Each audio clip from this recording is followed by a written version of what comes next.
Grab your French press and put 6 tablespoons of ground coffee in it. Heat 3 cups of water on the stove until it reaches 190 degrees, but don't let it boil. Add just enough water to wet the grounds and let them bloom for 1 minute. Add the rest of the water, stir, and let the grounds brew for 3 minutes. Add 3 cups of sweetened condensed milk to a mixing bowl. Time to press and pour.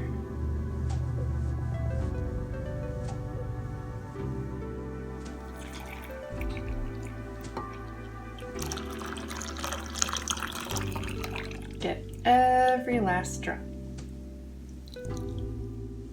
Add a splash of vanilla. Pour in a cup of heavy whipping cream.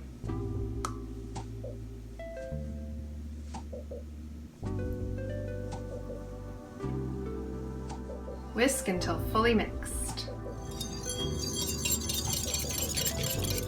Chill in the fridge for 6 hours.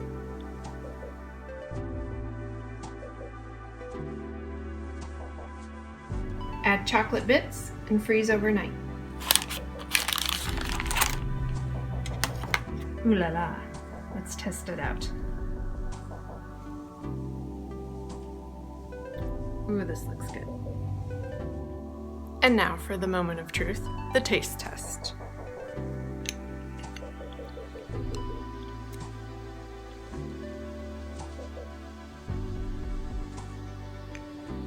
Oh yeah. Yeah, the coffee flavor comes through beautifully. It tastes just like an iced coffee. And when I say that, I can tell that this has a higher water content than the normal ice creams that I make. And which means that you get just the slightest crystalline texture on your palate, and when it hits your teeth, it's not crunchy in a way that's like gritty or unpleasant, but you can tell that there's larger ice crystals than normal in it, but it's not unpleasant. It's beautifully balanced by the cream and sweetened condensed milk, and the little cocoa bits inside just add a nice little texture to the palate. I'm gonna go get another scoop. Thanks for watching.